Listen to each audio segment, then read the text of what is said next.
Welcome, everybody, to a Scribe Scribbles podcast. JT here with episode 21, and today we're going to talk about building a portfolio as a ghostwriter, and if you even need one. So stick around, we're going to find out about that.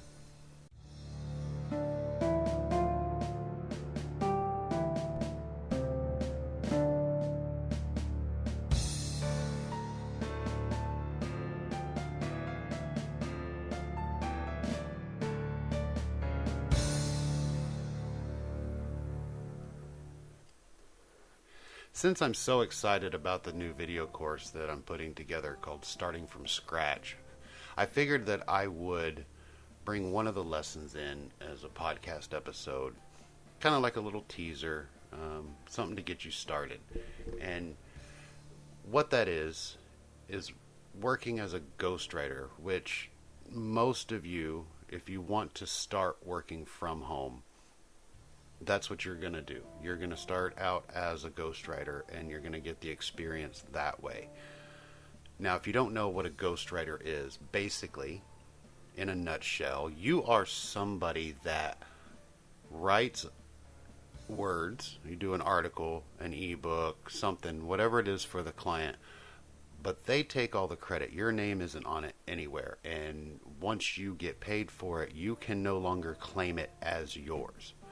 Now, there are some obvious drawbacks to being a ghostwriter, and obviously the first one is that your name is not on it. So if you're doing blog posts or technical articles, long-form articles that are being posted online, it doesn't matter if they're getting millions and millions of views, your name isn't there.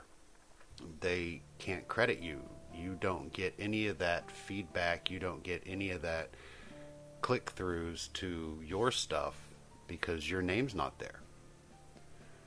On the other hand, as a ghostwriter, you do get to charge more because you don't get any of that extra work that comes from people clicking through to your stuff.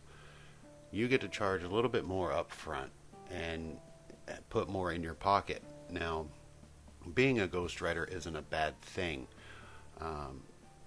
Generally, you will work with the client or a series of clients and editors, and you will get a lot of experience. You will get a lot of the industry side of the writing business without having to worry about what if this is going on a crappy website? What if this article turns out to be just shit and I don't want my name on it anyway? So when you're starting out, it's kind of a good thing because those crappy articles that you still get paid for may not resonate a huge return on investment. They may not turn into repeat clients. It may not be topics or article styles that you want to write anyway. So getting that experience and still getting paid for it without the backlash is kind of a benefit that is unseen. But on the other hand, if you are just a stellar writer and you put out kick-ass articles, you're going to lose out. However, to find a client, you basically have to show them what it is that you can do. You have to be able to showcase your abilities. And very few out there will come to you and say, I want you to write for me. And instead of showing me what you've done already, I want you to write for me, do a little test piece, 500-word test piece, or see if you can follow these instructions, or a fill-in-the-blank and essay-style Google Docs. It does happen. Those are out there. But generally, when you find the lead for the client, they're going to say, well, show me what you've done that's similar to what I want done. The problem with that is, as a ghostwriter, since I mentioned your name isn't on it, and once you're paid for it, you don't get to claim credit, you technically can't show that. Now, I know a lot of people out there do. They'll reply to an email or on a Skype call and say, well, go to this website, check out this blog or this post on this site. That's mine. And that's all well and good. It's not really moral or ethical, I guess, because the person that you wrote that for has paid for those rights. So now you're basically taking those rights back without them knowing, claiming it as yours. There are ways to build a portfolio as a ghostwriter. And we're going to cover those. But first I want to get into the benefits of having a portfolio. Obviously, if you have a stack of documents that you've written and somebody says, hey, I want you to write this style of article for me. Have you ever done that? And you say, yes, I've done plenty of those. Well, let me see them. If you have those with you, you pull them out, you go, here you go, take a look, see what you think. But as a ghostwriter, generally your profile is bleak, dreary, empty, and you're left scratching your head. And one thing you don't want to say is, I have nothing to show you. But a benefits to having a portfolio, one, you get to showcase your abilities, whether, that's writing different styles of articles or blog posts, or writing different styles of things. Maybe you do web copy, maybe you do white papers. Whatever it is that you write, you get to showcase your abilities in that regard. That, hey, I can do a top 10 article, I can do a comparison article, I can do a technical white paper. You also get to showcase, for those of you that have multiple facets that do more than one thing, you get to showcase that range of abilities where you can say, I do the blog posts, I do the web copy, I do the ebooks. And you can show off your abilities that way. And then one of the final benefits is it gives your potential clients something to look at. I mean, they're going to get a sense of you through the communications, whether that's email or your phone calls or your Skype video calls when you're negotiating all this in the beginning.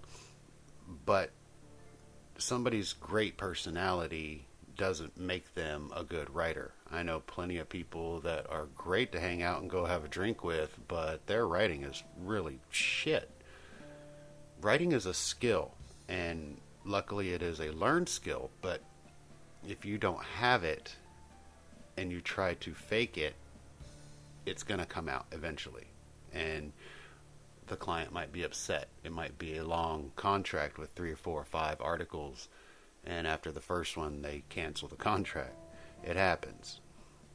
But having your portfolio gives them something to look at, and those that aren't interested in you don't put you on a contract. You don't go through that rejection, and it's a lot easier to take. Likewise, those that do love your stuff will know that right off the bat, and it helps the whole relationship take off on a better foot.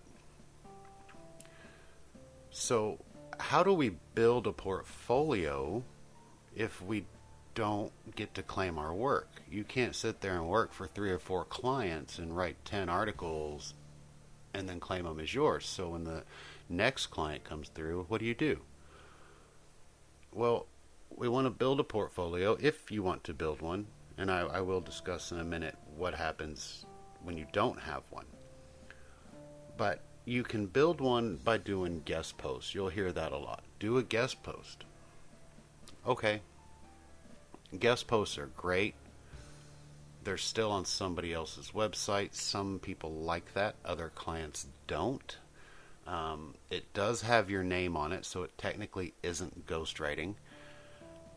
But it does have you have a place to showcase what you can do. Your writing style, your writing ability.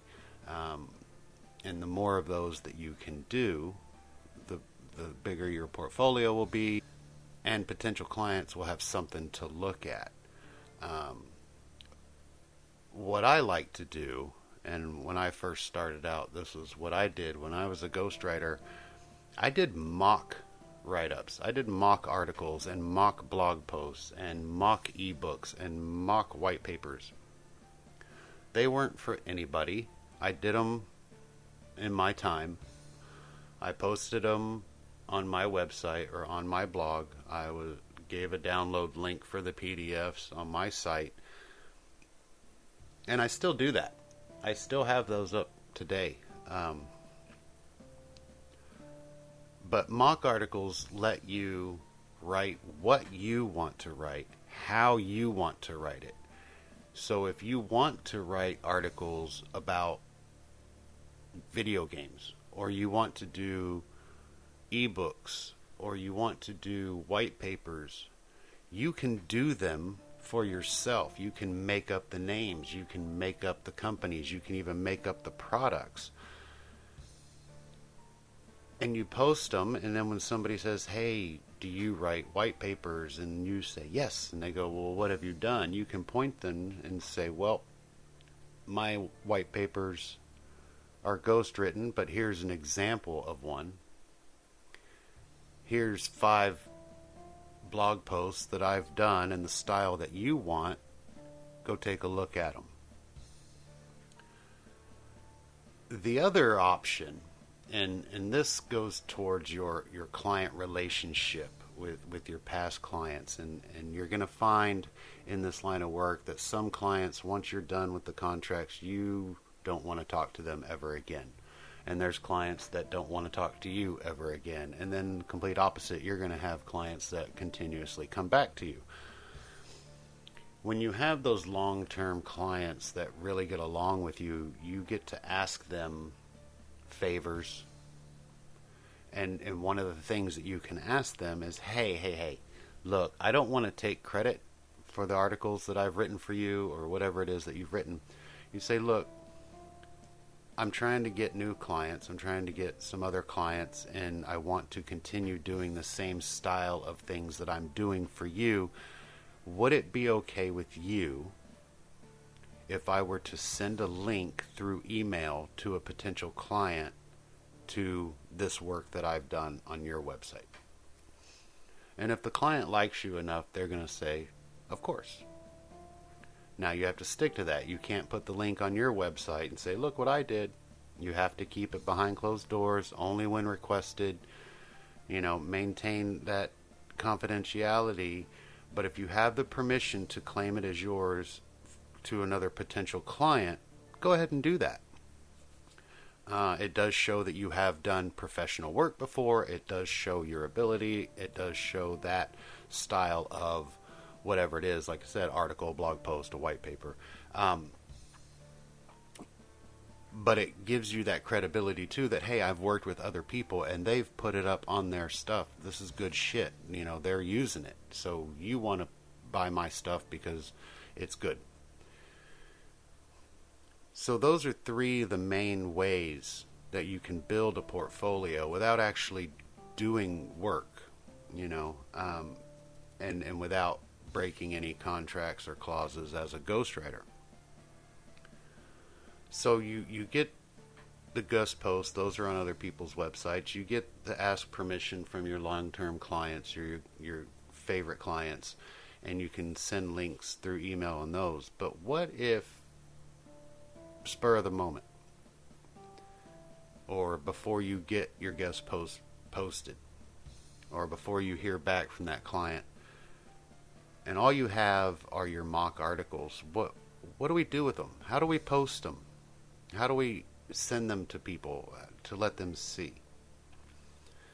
Again, there are 3 main ways to do this, and the number 1 way is to post them on your website. Now, if you're just starting out, you may not have a website, and there are ways to do free ones. And the free options are getting better and better over time. It's still not recommended. It's not very professional, and if you can't afford to have a website built for you, or you don't have the knowledge, those are options. But having your own website, especially as a writer, gives somebody somewhere to go. You have a place with a contact form. You have a place with a list of your services, and you have your mock articles. If you don't want to do a website, or you can't afford one yet, another option is to do it in Google Docs.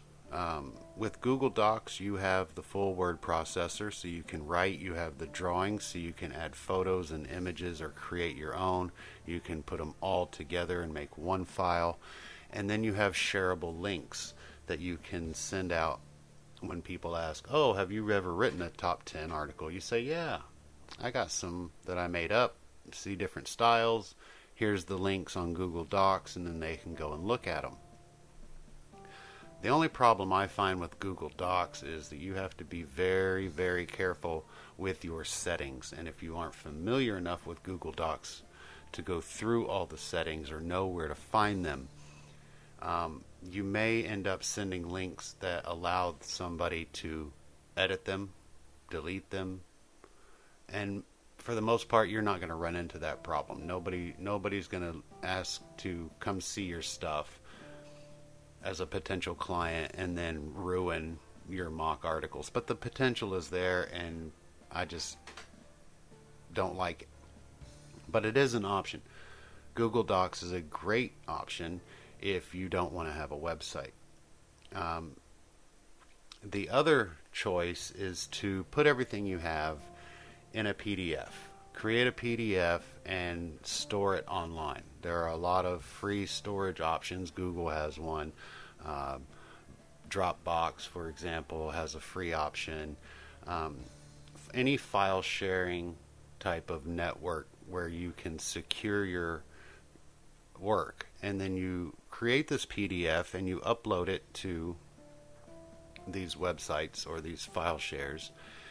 And when you're done, you have a link that you can send to, just like with the Google Docs, except that they get a PDF that they can download. Now you can do multiples if you want to do just one with, your blog posts, or just one with a certain style of posts, like your top 10s or your reviews or your comparison articles. Or you could put everything into one and let them go through everything. If you do that option, though, I highly recommend that you really spend some time on your PDF and put in a table of contents. You want to put in bookmarks so people can click through it instead of having to scroll through it, because these things can get pretty long. But you have options. Now the big question, do you even need a portfolio as a ghostwriter? And the answer is no, you don't. Now, everybody is going to ask to see your work. I've been doing this for years now, and I have yet to come across a potential client that just hires me because, I was funny or I smiled pretty, whatever. They all want to see examples of your work. Now, this I take as an akin to that interview question that we all love when you go to an interview for a job and they say, tell me about yourself. That's basically what's going on here. Is the potential client is saying, show me your work. Tell me about yourself. What can you do? What do you offer me? And just like that question, they really don't want to know about you. They want to know what you can do for them. How do you make them better? So you don't need the portfolio. It does help. It will help you land larger paying clients down the road. But we're not worried about that right now because we're just starting out, right? So what happens when you don't have a portfolio and somebody asks to see a portfolio or examples of your work? You respond in the email and you say, I am a ghostwriter, which is what I would be doing for you. While I have written X amount of these style of articles or this type of work, I have done 5 white papers. I have done 35 comparison articles. Just like I would with you, I don't retain the rights after I am paid, and I can no longer claim them as mine. And as much as I would love to be able to showcase all my past work, they no longer belong to me. And I hope that you can respect that, as I would be telling somebody in the future the same thing when they ask to see work that I've done for you. And if you say something along those lines, basically you're letting them know, hey, I've done the work, but I'm also ethically responsible enough not to go back and claim it as mine when I've already given my rights away, and that's the same thing I'm going to do for you. It takes that initial reaction up a notch on the professionalism ladder. You get to go, hey, look at me. Not only am I a good writer, but I'm a thinker, I'm a doer, and I'm respectful. And the clients are going to love that. Believe me, I have had more clients come back and say, I wasn't going to hire you except for this line.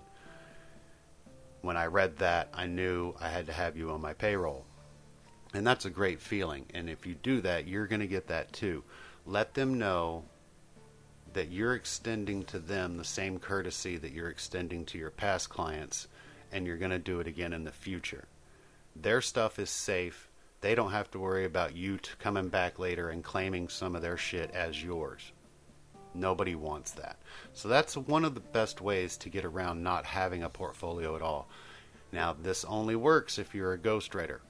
If you are a named writer, if you have a byline, or if you're doing work with your name on it, that doesn't fly. Okay? So if you're doing, web copy, or if you're doing something where you have testimonials from work that is yours and your name is out there and people can find it, you can't say, well, this doesn't happen. I don't have it because... No, you need to have it. And if you're doing that type of work, which we will cover later, you're not a ghostwriter, you are a copywriter, and there are other ways around that too. And we will get into that later. But for now, if you're just starting out and you're a ghostwriter, which 90% of you will be, this is how you do it. You either get around it by being professional and respectful, or you build a portfolio, and we covered how to do that. I hope that helps some of you. Be sure to go to extradraft.com, find the podcast page, episode 21. There is a link to the forum. You can post there and let us know what's happened when people have asked to see your portfolio and you didn't have one, or did you have one, and how did you handle it? So let us know in the comments on the forum there on the website. And until next week, guys, have fun and write words.